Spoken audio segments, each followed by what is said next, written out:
1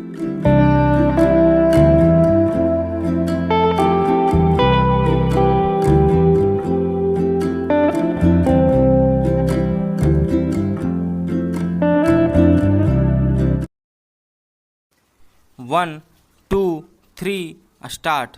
प्रकृति की अपनी अपनी गति होती है और अगर यह अपनी सामान्य अवस्था में है तो धरती पर जीवन स्थितियां मजबूत होती हैं, लेकिन अगर किन्हीं वजहों से इसका चक्र बाधित होता है तो यही प्रकृति बड़े नुकसान का भी वाहक बनती है।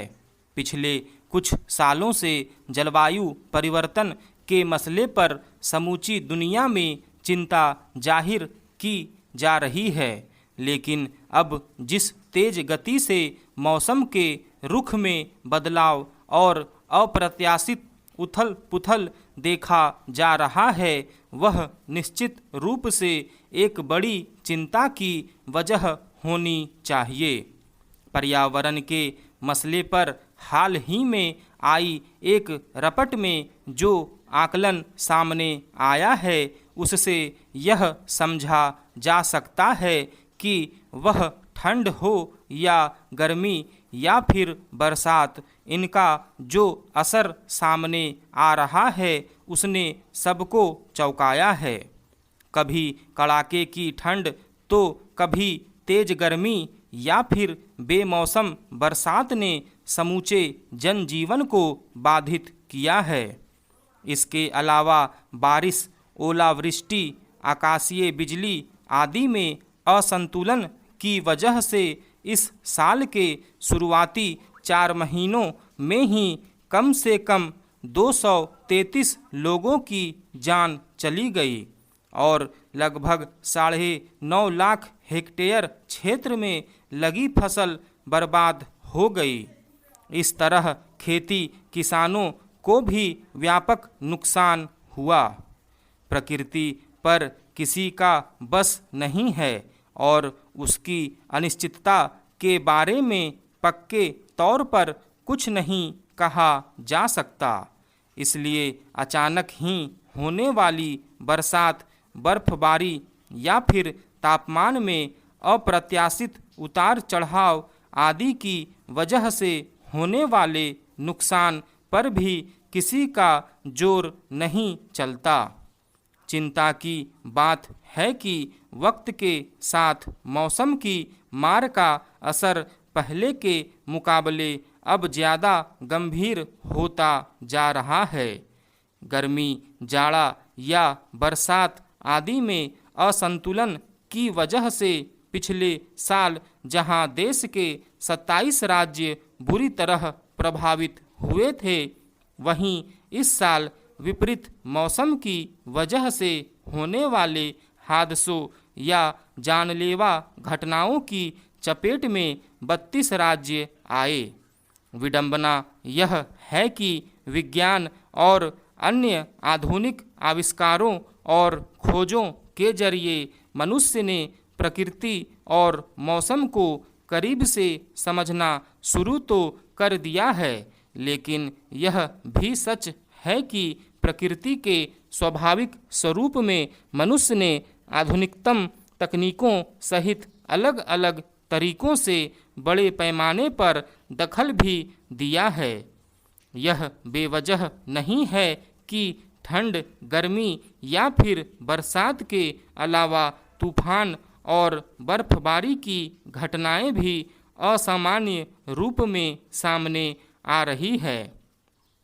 हालांकि जलवायु परिवर्तन को लेकर पिछले कई दशकों से विश्व भर में चिंता जताई जा रही है और इसमें पृथ्वी के अनुकूल हालात बनाने के लिए पूर्व सावधानी के तौर पर कई उपाय भी बताए जाते रहे हैं, लेकिन ऐसे उपायों का हासिल क्या होना है जिसमें जलवायु के बिगड़ने में जिन देशों की भूमिका ज़्यादा है वही अपनी जिम्मेदारी से पल्ला झाड़ लें और पर्यावरण या जलवायु को स्वस्थ बनाने और बचाने का दायित्व गरीब और विकासशील देशों पर थोप दें। वैश्विक स्तर पर विकसित और धनी देशों में मानव जनित परिस्थितियों की वजह से जलवायु पर पड़ने वाले प्रभावों का नुकसान उन देशों को उठाना पड़ता है जहां अभी संसाधनों के अभाव की वजह से बचाव के पर्याप्त इंतजाम नहीं किए जा पाते। आज विज्ञान का विकास अपने चरम पर है। मद्रास हाई कोर्ट का यह आदेश कि सरकार मंदिरों के हितों की अनदेखी कर उनकी जमीन का उपयोग नहीं कर सकती, अंग्रेजों के बनाए उस कानून के दुरुपयोग को याद दिलाने वाला है जिसके तहत हिंदुओं के धर्म स्थलों का संचालन सरकारें करती हैं। वास्तव में इस संचालन के नाम पर मंदिरों पर सरकारों का कब्जा है। देश के अधिकतर बड़े मंदिरों का संचालन सरकारों की ओर से किया जाना इसलिए अनैतिक और अनुचित है क्योंकि मस्जिदों और चर्चों के संचालन में सरकारों की कोई भूमिका नहीं।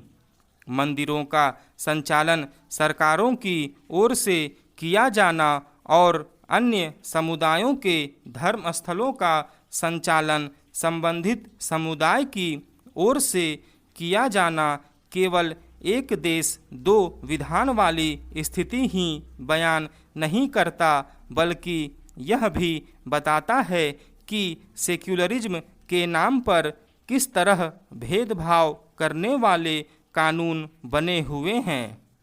यह ठीक है कि मंदिरों पर सरकारी कब्जे वाला कानून अंग्रेजों ने बनाया था, लेकिन आखिर इसका क्या औचित्य कि स्वतंत्र भारत में भी ऐसे कानून बने रहें जो भेदभाव के परिचायक हों।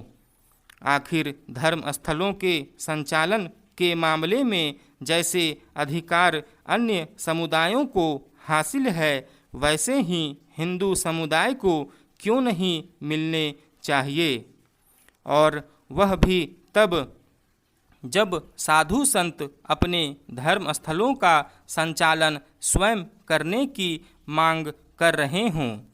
किसी को बताना चाहिए कि यह कैसा सेक्युलरिज्म है जिसके दायरे में केवल मंदिर है।